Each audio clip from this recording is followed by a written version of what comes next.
Welcome to History 72B Spring Quarter 2023. A quick reminder of our package title for Package B here is Enforcing Sex and Race in the U.S. by Controlling Family Structure. And I would also like to start you off with a quote from historian Peggy Pascoe to think about while you watch this video. As a social institution, marriage links individual desire to social respectability and financial responsibility. It also links citizens and their dependents to the state. Last video, I outlined commonalities and differences in the way that immigration from Asia was treated in law, policy, and practice. A quick reminder that the commonalities included cycles of acceptance and rejection by employers and government combined with constant racism on the ground.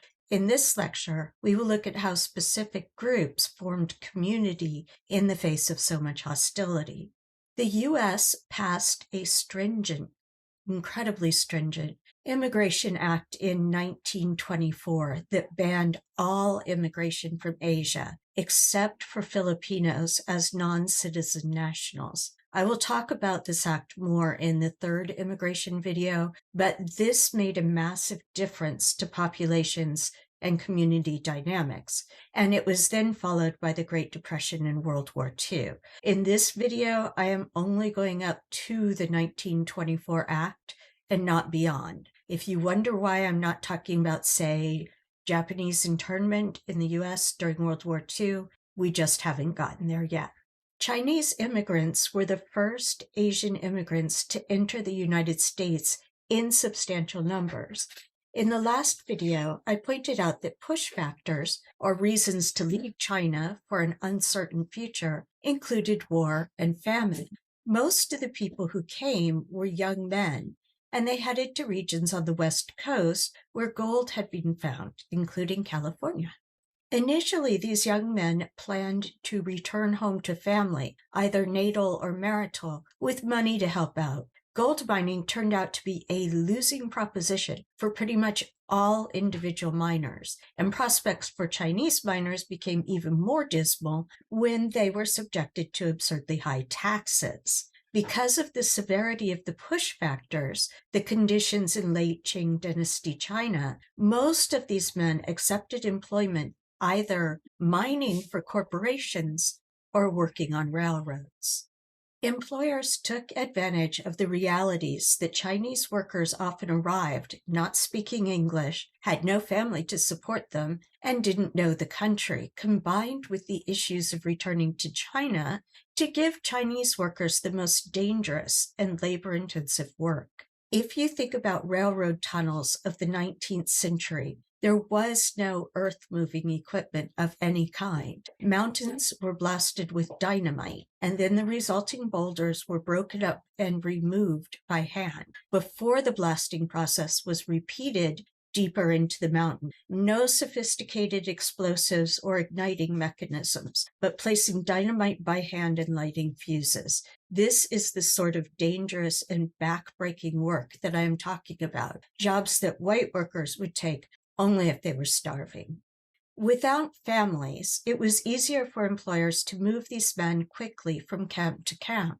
While employers had no intention of giving up their cheap, expendable labor, they also did nothing to lessen the resentment of white workers who did lose out on safer work because they asked for higher wages. Employers could use the government to increase or decrease the Chinese labor force with immigration laws, and to make certain that only able-bodied men were permitted to enter the country, and that they could be deported as soon as they became too expensive to feed and house, cutting into profits.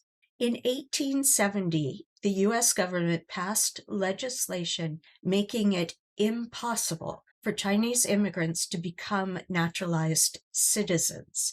And the 1875 Page Law ensured that women and families would be kept out of the U.S. Employers recruited young men in China and brought them to California and Oregon, knowing that state and local statutes would prevent incoming Chinese laborers from owning land, establishing businesses, or taking higher paid forms of employment. Miscegenation laws at the local level forbade marriage to white women, and beginning in 1907 at the national level, any white woman who married a so-called alien would be divested of her own American citizenship. All of this meant that up to the Chinese Exclusion Act of 1882, of the close to 40,000 Chinese immigrants in the continental U.S., only 116 were women. This had repercussions for women in the regions of China that these men were leaving as well. At the time, women were expected to marry out, going to their husband's household. Sons, if they survived, were counted on to care for parents as those parents aged. This made the birth of sons more desirable than daughters to many families. If you are starving yourself, why spend resources on someone who will go away and care for another family? Once work on railroads and in mines started to dry up, many of the laborers went to California to settle or find work, as other states began to pass even more strict laws excluding Chinese Americans. The exception to this was the northeastern U.S. that tended to attract students, diplomats, and merchants from China, and New York in particular had no anti-miscegenation laws. In California, men who came from rural areas in China settled in rural areas in California if they could. Over the decades, they did form families. Children from the farms that these first-generation immigrants created often left for college and did not return to farming, choosing instead to settle in metropolitan regions. Men who either did not want or were not able to create farmsteads, and men pushed out of small towns by violence, moved to urban areas to look for work. Landlords generally refused to rent to Chinese Americans, and realtors would usually not sell to them. This meant that Chinese men settled together in enclaves, or so-called Chinatowns. The images here are from San Francisco, which served as the regular port of entry for Chinese immigrants from the 1830s. Chinese men, created formal associations based on region of origin and family relationships that supplied economic help as well as meeting social, political, and educational needs. These Chinatowns became self-sufficient. As people refused employment in white businesses, formed their own small family-run businesses. While the skewed sex ratio would not even out until World War II, prior to 1924's hard closure of borders to everyone, some families joined men by living 5 years in Canada or Mexico and entering the U.S. as a citizen of one of those countries. This is just another image of San Francisco's Chinatown, taken in 1851.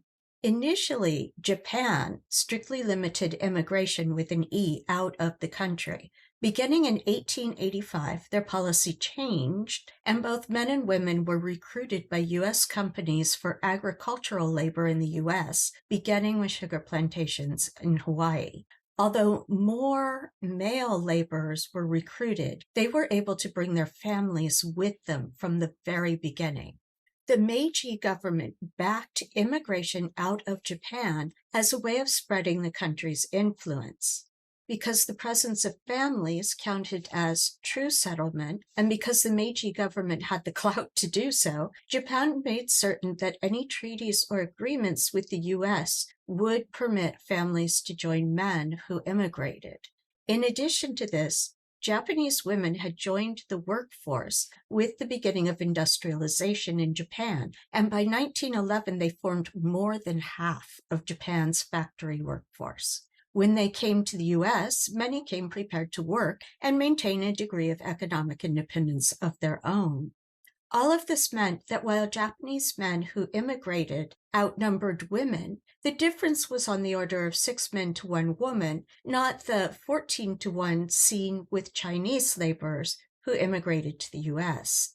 Even the Gentlemen's Agreement of 1908 that limited overall Japanese immigration to the U.S. allowed laborers to bring their families, making for quite different community formation among Japanese Americans than among Chinese Americans before 1924, when all immigration to the U.S. would be strictly limited or cut off altogether.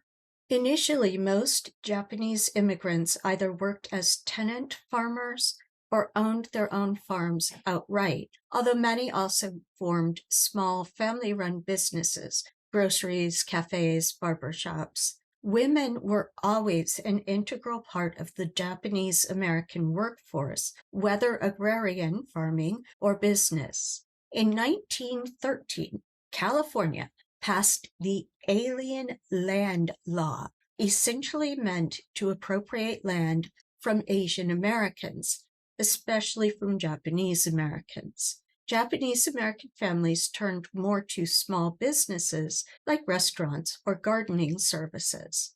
Several families might pool their resources to get a business off the ground. Children grew to become part of a developing professional class of teachers, doctors, lawyers, and so on. The ability to form family and community networks meant that Japanese Americans did not form the same sort of isolated urban enclaves as Chinese Americans, although both LA and San Francisco eventually developed Nihonmachi, or Japan towns, as California increased the severity of the alien land laws in the 1920s.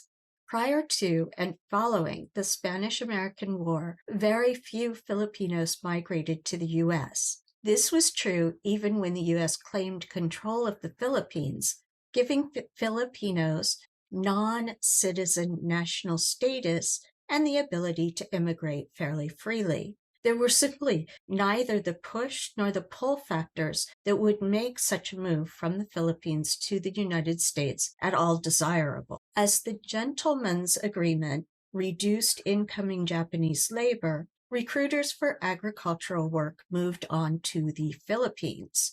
Most of the Filipino laborers brought to the U.S. in this way went to Hawaii. As with the Chinese laborers, recruiters preferentially sought out single young men. As with Japanese laborers, Filipino laborers who had families could bring them. The sex ratio was never as skewed as it was for Chinese immigrants, but communities were rarely as long-standing as Japanese American communities prior to World War II. Despite their vanishingly small numbers, especially in California, white prejudice and resentment did not let up. As with Chinese and Japanese laborers, Filipinos moved to cities as they encountered violence. But unlike Japanese and Chinese communities, most, not all but most, Filipino communities did not last long. Once the Philippine Independence Act passed in 1934, most Filipino people chose to return to their now independent country. Key points for Lecture 6, Part 2. And remember, this is just Part 2. We had Part 1 that talked about laws more in the last video. Immigrants from Asia came in waves, first from China, then Japan, then the Philippines. All people from Asia who immigrated to the U.S. as laborers faced the same cycle of welcome by employers, followed by rejection, prejudice, and violence from the white working class. In every case, the federal government eventually passed a law to limit or prohibit incoming Asian immigration. Despite similar problems with racism, immigrants from different Asian countries had quite different experiences and demographic patterns, largely due to whether they could or could not form families. All immigrants from Asia faced miscegenation laws intended to keep them from marrying white women, and loss of American citizenship to any white woman who married an alien person. And yes, I did forget to close my parentheses. It will bother me. Chinese immigrants began to arrive in the late 19th century, initially building railroads, but then forming largely male enclaves or Chinatowns in cities. Chinese women were barred from entering the U.S. by the Page Law of 1875, increasing the skewed sex ratios in Chinese American communities. After the Chinese Exclusion Act of 1882 effectively blocked the arrival of Chinese laborers, American agricultural recruiters turned to Japan. The situation for Japanese laborers differed massively from the Chinese, as Japanese families could stay together in the U.S. The formation of families meant that rather than largely male urban enclaves, Japanese communities formed around and between families. Filipino laborers were able to enter the U.S. freely when the gentleman's agreement with Japan cut off the supply of agricultural labor as non-citizen nationals when the U.S. held the Philippines after the Spanish-American War. Despite this, there was very little incentive to come to the United States or to leave the Philippines. With Philippine independence, most Filipino laborers returned home. Filipino communities were less gender-skewed than Chinese American settlements, but also less prevalent than Japanese American communities. My coda today is completely self-indulgent. I love textiles in their own right, but also focus on history of the body as well as gender. I have not traveled much outside of Europe, North America, and Central America, but I did have the good fortune to go to Japan once and examine fabrics closely in person because I went with someone else who shared my interests. So the coda for this video looks a very tiny bit, at Japanese junohito, or 12-layered robes, which are basically a fabric lover's dream. The junohito consists of 12, as the name suggests, 12 single-layered, usually unlined robes worn one over the other. Each layer is a different color, usually, and as the layers overlap, you can see only the borders of some of these rich, exquisite textiles. The order of colors is, and was in the Japanese court, always carefully chosen. Although each inner layer only shows a little bit, all layers have seasonal elements, including the colors of different seasons, flowers, animals, and so on. Different patterns could also be worn for different occasions.